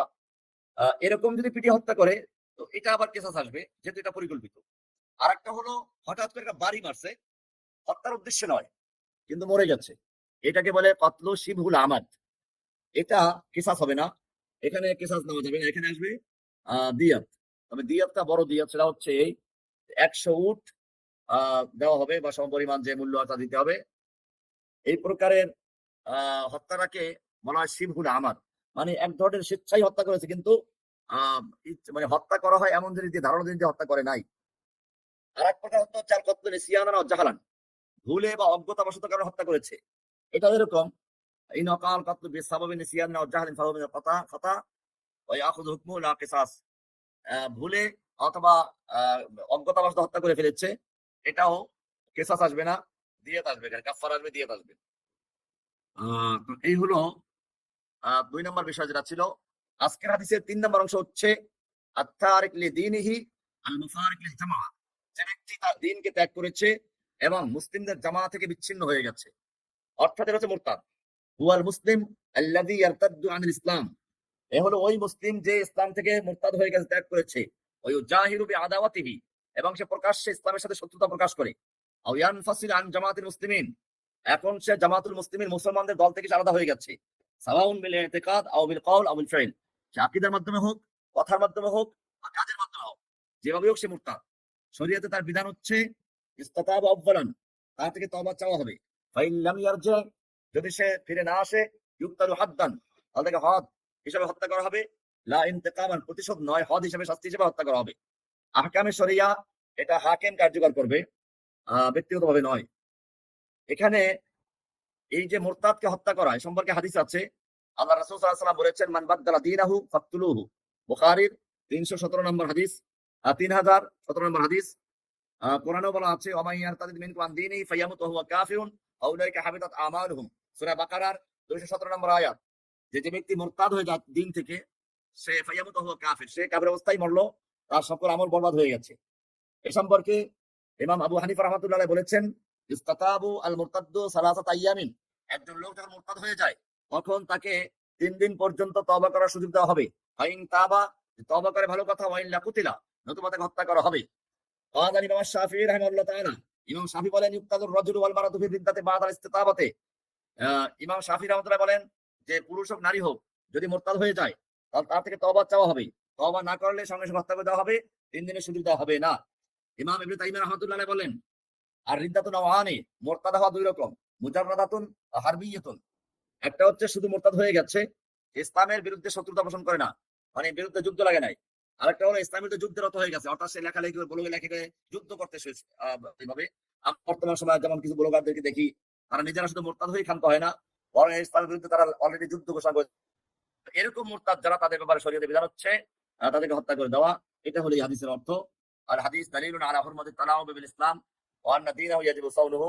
ইসলামকে নিয়ে যারা কি করে, হাসি মশকারি করে, মজাক করে, উপহাস করে, তাদেরকে হত্যা করা বৈধ। তারিফুল মুরতাদ, মুরতাদ কাকে বলে? রিদ্দা আর রুজু। রিদ্দা অর্থ হলো রুজু করা, ফিরে আসা। অফিল ইসতিলাহ শরঈ, ইসলামের পরিভাষায় মুরতাদ বলা হয় হিয়া রুজুউল মুসলিমি তাওয়ারান দিন ইসলাম, ইসলাম ধর্ম থেকে স্বেচ্ছায় ফিরে যাওয়া। কথার মাধ্যমে হোক, কাজের মাধ্যমে হোক, বিকাউলিন আও ফিইলিন আও ইতিকাদিন আও শাক্কিন, কথার মাধ্যমে হোক, কাজের মাধ্যমে হোক, অথবা আকীদার মাধ্যমে হোক, অথবা সংশয়ের মাধ্যমে হোক। ওয়াদা আন কানা মুসলিমান বিয়াকিনিন, এক সময় সে মুসলিম ছিল, এরপরে সে এইভাবে সে সংশয়বাদী হয়ে গেল, বা কথা কাজের মাধ্যমে যে ইসলাম ত্যাগ করলো, এ হলো মুরতাদ। ইমাম নববী রাহমাতুল্লাহ বলেন, আর রিদ্দাতু কতউল ইসলাম মিন নিয়্যাতিন আও কওলি কুফরিন আও ফি'লি কুফরিন। মুরতাদ হওয়া হলো ইসলাম থেকে বিচ্ছিন্ন হয়ে যাওয়া, নিয়তের মাধ্যমে হোক, অথবা কুফরি কথা উপহাস করে বলুক, অথবা শত্রুতা পোষণ করে বলুক, আকীদাতান বলুক, আর অবস্থা সে মুরতাদ হয়ে যাবে। শরীহ নববী আর সহিহ মুসলিম। এবারে মুরতাদের হুকুম কি, সে সম্পর্কে মুরতাদ যদি তওবা চাওয়ার পরে তওবা না করে, তাকে হত্যা করা হবে। ইমাম শাফিঈ রাহমাতুল্লাহ, ফতোয়া আমরা আগে আলোচনা করেছি। এরপরে আল্লাহ রাসূল হাদিসে বলেছে, আমরা মান বাদালা দীনাহু ফাকতুলুহু, যে ব্যক্তি দিন চেঞ্জ করলো, তাকে হত্যা করে দাও। বুখারীর ৩০১৭ নম্বর হাদিস। এছাড়া সাহাবায়ে কেরাম এই কাজ করেছেন। আবু বকর রাদিয়াল্লাহু তাআলা আনহু আল্লাহর নবীর মৃত্যুর পরে মুরতাদদের সাথে যুদ্ধ করেছেন। সাহাবায়ে কেরামরা সবাই এর পরে একমত ছিলেন, মুরতাদ যদি তওবা না করে, তাহলে তাকে হত্যার ব্যাপারে সমস্ত উলামায়ে কেরাম একমত হয়েছে। আজমাউ আলা উজুবি কাতলিল মুরতাদি বা'দাল ইস্তিতাবাতি ইল্লা ইয়াতুব। সুতরাং হানাফি মাযহাবে তওবা চাওয়া হবে, ৩ দিন সময় দেওয়া হবে, এর মধ্যে তওবা না করলে হত্যা করে দেওয়া হবে। মালিকি মাযহাবে কোনো তওবা চাওয়া হবে না, ইউক্তালু ফাওরান আও বা'দা মুহলাতিন কাসীরা, একটু সুযোগ দেওয়া হবে, তওবা চাওয়া হবে, যদি তওবা কবুল না যদি তওবা না করে সঙ্গে সঙ্গে করে দেওয়া হবে, সময় দেওয়া হবে না। এবং শাফি রহমতুল্লাহ বলেন ইস্তাতাবু সালাসান, তা থেকে ৩ বার তওবা করতে বলা হবে। ৩ বার বলা হবে, তওবা করো, তওবা করো, তওবা করো। ফাইন উসিরা আসররা, যদি এরপরে অটল থাকে কুতিলা, হত্যা করা হবে। এটা ইমাম শাফির বক্তব্য। হানাফিরা বক্তব্য হচ্ছে ইস্তাতাবু সালাসান উজুবান। তো ইমাম শাফি আর ইমাম আহমদ রাহমানের পার্থক্য হলো ৩ বার তওবা চাওয়া হবে। শাফি মাযহাবে এটা মুস্তাহাব বা ওয়াজিব দুরকম আছে। কিন্তু হানাফিরা মাযহাবে ৩ বার তার থেকে তওবা চাওয়া ওয়াজিব হবে। এরপর হত্যা করা হবে। এবার আমরা আসবো আনওয়াউর রিদ্দার। মোরতাদ হওয়া কত রকম? মোরতাদ বিভিন্ন রকম হতে পারে। আর রিদ্দাতু বিল কওল, কথার মাধ্যমে মোরতাদ হওয়া। যেমন কাসাব বিল্লাহি ওয়া রাসূলিহি, আল্লাহকে গালি দেওয়া, ওয়া রাসূলকে গালি দেওয়া। আও ইনকারু শাইইন মা'লুমিন মিনাদ দ্বীন বিযরুরা, অথবা ইসলামের কোনো জরুরি জিনিসকে অস্বীকার করা। যেমন সালাতের ফরজিয়ত অস্বীকার করা, জিহাদের ফরজিয়ত অস্বীকার করা, হজের ফরজিয়ত অস্বীকার করা। অর্থাৎ ইসলাম কোরআন হাদিস দ্বারা প্রমাণিত ইসলামের একটা মূল বিষয়, প্রকাশ্য বিষয় অস্বীকার যদি করে কথার মাধ্যমে, তাহলে সে মোরতাদ হবে। এটা রিদ্দাত বিল কওল। ২ নম্বর হলো রিদ্দাত বিল ফি'ল, কাজের মাধ্যমে মোরতাদ হয়ে যাওয়া। সেটা হচ্ছে যেমন মিসলু ইলকাইল মুসহাফ ফিল নাজাসা, কোরআনটাকে ধরে ডাস্টবিনে ফেলে দিল। আও সুজুদ লিসসানাম, অথবা মূর্তিকে সিজদা করলো। তাহলে এইভাবে সরাসরি মূর্তিকে সিজদা করার মাধ্যমে, কোরআনকে ডাস্টবিনে ফেলে দেওয়ার মাধ্যমে, বা কোরআনকে পদদলিত করার মাধ্যমে সে কার্যত কাফের হয়ে গেছে। আর রিদ্দাত বিল ফি'ল। ৩ নম্বর হচ্ছে আর রিদ্দাত বিল ইতিকাদ, আকীদার মাধ্যমে মোরতাদ হয়ে যাওয়া। তার মানে সে বিশ্বাস করে আন্না হুনাকা খালিকান মা আল্লাহ, আল্লাহর সাথে অন্য কোনো আরেকজন সৃষ্টিকর্তা আছে, এরকম যদি বিশ্বাস করে সে মোরতাদ হলো, আকীদাগত মোরতাদ। ৪ নম্বর হচ্ছে রিদ্দাত বিশ শাক, সংশয়ের মাধ্যমে মোরতাদ হয়ে যাওয়া। যেমন সন্দেহ করলো যে আল্লাহ নবী সত্য বলেছেন কিনা, মৃত্যু পরে আবার পুনরুত্থান হবে কিনা। এটা অ্যাথিস্ট বা সংশয়বাদী যারা আছে, এটার গ্রুপ আছে এখন বর্তমান বিশ্বে, সংশয়বাদী সংখ্যাই বেশি। আমি বহু লোককে পেয়েছি, তাদেরকে জিজ্ঞেস করলাম ইমান আছে কিনা, তো বলে যে সংশয়ের মধ্যে আছি, এই আখেরাত আছে কিনা, কোরআন সত্য কিনা, এরকম ভাবে কিয়ামত, মৃত্যু পরে উঠতে হবে, সত্য কিনা, এ নিয়ে সংশয়ের মধ্যে আছি। আমরা এখন মোরতাদ হওয়ার কারণগুলো আলোচনা করব। মোরতাদ কেন হয়? মোরতাদ হওয়ার অনেকগুলো কারণ আছে। আসবাবুর রিদ্দা আল জাহলু বিশ শরিয়া, ১ নম্বর হচ্ছে শরিয়া সম্পর্কে অজ্ঞ থাকা। দুফুত তালিম ওয়াল আকীদা, ইসলামের তালিম আকীদা না থাকার কারণে মানুষ মোরতাদ হয়ে যায়, খ্রিস্টান হয়ে যায়, কাদিয়ানী হয়ে যায়। এটা পরিষ্কার। আপনি বুখারী শরীফের হেরাকেল যে শুরুতে প্রশ্ন করেছিল আবু সুফিয়ানকে, সেখানে একটা প্রশ্ন ছিল যে ওয়াহাল ইয়ারতাদ্দু আহাদুন সাফতাদান লিদীনিহি বা'দা আন ইয়াদখুলা ফীহি, মুহাম্মদ সাল্লাল্লাহু আলাইহি ওয়াসাল্লাম যে নামাজ দাবি করেছে, তার দিনের ভিতরে কেউ প্রবেশ করার পরে দিনের প্রতি অসন্তুষ্ট হয়ে তার ধর্ম ত্যাগ করেছে কেউ? সে বলেছিল না। আবু সুফিয়ান বলল না। এইখানে একটা লক্ষণীয় বিষয় হচ্ছে বাদশাহ হেরাকেল মন্তব্য করেছিল ওয়াকাযালিকাল ঈমান, এটাই হচ্ছে ঈমানের বাস্তব চিত্র। ইযা তুখারিতু বাশাশাতুহাল কুলুবা, যখন ঈমানের বাশাশাত, ঈমানের আনন্দ, ঈমানের স্বাদ, ঈমানের তৃপ্তি, ঈমানের চেতনা তার অন্তরের সঙ্গে মিশে যায়, তখন সেটা আর কখনো ফিরে যায় না, মুরতাদ হয় না। সুতরাং প্রথম হলো মুরতাদ হওয়ার প্রথম কারণ হচ্ছে আল জাহলু বিশ শরিয়া, শরিয়া সম্পর্কে অজ্ঞ থাকা। ২ নাম্বার আশ-শাহওয়াত, মন পূজা করা। ইসলাম পালন করতে গেলে নামাজ পড়া লাগে, রোজা রাখা লাগে, এত কষ্ট করা যাবে না, তাই কি মনের পূজারি হয়ে ইসলাম ত্যাগ করলো। ৩ নম্বর হচ্ছে অর্থনৈতিক বিষয়, যে খ্রিস্টানদের লোভে করে টাকা পয়সা দেয় বা রাজনীতি করার কারণে খ্রিস্টানদের সমর্থন পাওয়া যাবে, এই কারণে খ্রিস্টান হলো। নিজের মেয়েকে খ্রিস্টান বিয়ে দিলে, বা যদি নিজে খ্রিস্টান বিয়ে করে খ্রিস্টান হয়ে যায়। এই যে কি একটা ওই যে ঔষধ কোম্পানি আছে না, স্কয়ার, এরা খ্রিস্টান হলো, পুরো খ্রিস্টান হলো। তারপরে এখন তাদের সব খ্রিস্টানদের ওখানে চাকরি, খ্রিস্টানের সবকিছু নিয়ন্ত্রণ করে। এই যে ব্যবসায়িক কারণে, অর্থনৈতিক কারণে খ্রিস্টান হয়ে যাওয়া। আমাদের পার্বত্য অঞ্চলে যারা খ্রিস্টান হচ্ছে বেশিরভাগই এই ইকতেসাদিয়া, মানে খ্রিস্টান হওয়ার মূল কারণ হচ্ছে অর্থনৈতিক বিষয়টা। ৪ নম্বর হচ্ছে আল ইস্তিগরাব ওয়াল তাআসসুর বিল হাদারাতিল কাফিরা, মানে কাফেরদের কালচার, তাদের শিক্ষা সংস্কৃতি দেখে কি হয়ে যাওয়া, খুশি হয়ে যাওয়া। বেশিরভাগ লোকেরা এদের সেই কালচার দেখে তাদের তারা প্রভাবিত হয়ে তারপরে খ্রিস্টান হয়ে যায় বা বিধর্মী হয়ে যায়, বা নাস্তিকদের সঙ্গে থাকে নাস্তিক হয়ে যায়। ৫ নাম্বার হচ্ছে আত-তাআন ফি শারিয়া বিসমিল হুররিয়াত ওয়াল ফিকর, মুক্তমনা, স্বাধীন চেতা, বিজ্ঞান মনস্ক, এইসব নাম দিয়ে ইসলামের বিরুদ্ধে দোষারোপ করা, ইসলামের ভুল ধরা, আল্লাহর ভুল ধরা, ইসলাম কেন নারীদেরকে ঠকিয়েছে, অর্ধেক সম্পত্তি কেন দিল, এইসব কারণে মুরতাদ হয়ে যায়। তো এগুলো ছিল আসবাবুর রিদ্দা। কি কি কারণে মানুষ মুরতাদ হয়, তার কতগুলো কারণ। এখন হচ্ছে যে আমরা মুরতাদ হওয়া থেকে মানুষকে বাঁচানো যায় কিভাবে। আল হিকমাতু মিন সাদ্দি বাবির রিদ্দা, রিদ্দা বা মুরতাদ হওয়ার দরজা বন্ধ করে দেওয়া। এর মধ্যে ১ নম্বর হলো হিফজুদ্দিন মিনাল আবাসি ওয়াত তালাউদ, দ্বীনকে নিয়ে কেউ তুচ্ছ তাচ্ছিল্য করতে না পারে, মজাক করতে না পারে, উপহাস করতে না পারে, সেই দরজা বন্ধ করে দেওয়া। এটা যদি বন্ধ হয়ে যায় তাহলে আর কেউ মুরতাদ হওয়ার সাহস করবে না। ২ নম্বর হচ্ছে হিমায়াত ওয়াহদাতুল উম্মাহ, উম্মার ঐক্য বজায় রাখা, অর্থাৎ আল্লাহ রাসূলের ক্ষেত্রে, আল্লাহর ক্ষেত্রে, রাসূলের ক্ষেত্রে, কোরআনের ক্ষেত্রে যদি কেউ তুচ্ছ তাচ্ছিল্য করে ঐক্যবদ্ধভাবে তার প্রতিহত করা, তার দ্বারা ভয় পেয়ে আর কেউ মোরতাদ হবে না। ৩ নম্বর হচ্ছে রাদউল মুতালাইবিনা বিদ্দীন, দিনকে নিয়ে যারা খেলনা করে, যারা দিনকে নিয়ে যারা উপহাস করে, তাদের কঠোরভাবে প্রতিহত করা। এরপরে ইসলামী রাষ্ট্রগুলো ঐক্যবদ্ধ থাকা। এসব হলো যেভাবে আমরা এই মোরতাদা হওয়ার রাস্তা বন্ধ করতে পারি। এবারে আহ হুদুদ কায়েম করা, মোরতাদের যে শাস্তি বিধান কায়েম করা, এটা কারা করবে? ১ নম্বর শর্ত হচ্ছে আইয়াকুনাল মুসলিমু বালিগান আকিলান মুখতারান। এই যে মোরতাদ হয়ে গেল, সে যদি বালেগ হয়, বিবেক বুদ্ধি সম্পন্ন হয়, পাগল না হয় এবং নিজের স্বেচ্ছায় যদি মোরতাদ হয়, তাহলে তাকে হত্যা করা হবে। ২ নম্বর হচ্ছে আইয়াসবুতার রিদ্দা বিয়াকিনিন, নিশ্চিতভাবে সে মোরতাদ হওয়া প্রমাণিত হতে হবে, অত স্বীকারের মাধ্যমে সে স্বীকৃত নিজে স্বীকার করে অথবা প্রমাণ আছে। আর ৩ নম্বর হচ্ছে তার থেকে তওবা চাওয়া হবে। হানাফি মাযহাব অনুযায়ী বা জমহুরের মাযহাব অনুযায়ী ৩ দিনের সুযোগ দেওয়া হবে। তওবা করলে করবে, নইলে হত্যা করা হবে। ৪ নম্বর বিষয় হচ্ছে এই হত্যাটা আসলে ব্যক্তিগত বিষয় না। আইয়ামুরুল হাকিম বিল কাদি বিতানফিজিল হুকুম। এই যে মোরতাদের শাস্তি হত্যা, এটা ব্যক্তিগতভাবে কেউ কার্যকর করবে না। এটা করবে রাষ্ট্র, অর্থাৎ বিচারের মাধ্যমে রায় দেওয়া ইসলামী রাষ্ট্র কাজীর মাধ্যমে বা হাকিমের মাধ্যমে বিচারের মাধ্যমে রায় দেবে, তারপরে কার্যকর হবে। ব্যক্তিগতভাবে কেউ এটা কার্যকর করবে না। এ গেল মোরতাদের যে প্রভাবটা, মোরতাদের শাস্তি, সেটা আমরা আলোচনা করলাম। এরপরে যদি নিজের থেকে তওবা করে তাহলে ভিন্ন কথা। মোরতাদ যদি তওবা করে তওবাতান নাসুহা, তাহলে আল্লাহ ক্ষমা করে দিবেন। তবে ধরা পড়ার আগ পর্যন্ত, ধরা পড়ার পরে আর তওবা গ্রহণযোগ্য হবে না। তো সেক্ষেত্রে যে তওবা চাওয়া হবে, তারপরে যেগুলো আগে বলা হলো, তওবা চাওয়ার পরে যদি তওবা করে তাহলে তাকে ক্ষমা করে দেওয়া হবে। আর যদি তওবা না করে তো ক্ষমা করা হবে না। তো এই বিষয়গুলো আমরা জানলাম। আজকে আমরা এই পর্যন্তই শেষ করব। এ সম্পর্কে আরো আলোচনা আছে। তো আজকে আর সে বিষয়ে আলোচনা করলাম না। ইনশাআল্লাহ অন্য কোনো সময় আলোচনা করব, কারণ এখানে অনেক বিষয় আছে। মোরতাদের বাইরে হত্যা করা যাবে না। লাওয়াজিমের কুফর আছে, মাওয়ানিয়ে কুফর আছে। তো সে বিষয়গুলো ইনশাআল্লাহ আরেকটা দার্স এর উপরে আমরা আলোচনা করব। আহ হয়তো আগামী দর্শে আমরা সেগুলো আলোচনা করব। লাওয়াজিমুত তাকফির, মাওয়ানিউত তাকফির, যাতে আমরা পাইকারি কাউকে আবার কাফের বলে আখ্যায়িত না করি বা হত্যাযোগ্য না বলি, সে বিষয়গুলো আমাদের খেয়াল রাখতে হবে। আল্লাহ সুবহানাহু ওয়া তাআলা আমাদের সকলকে বিষয়গুলোকে বুঝার এবং আমল করার তৌফিক দান করুন। আমিন। ওয়া সাল্লাল্লাহু তাআলা আলা নবিয়িনা মুহাম্মদ ওয়া আলা আলিহি ওয়া সাহবিহি আজমাইন।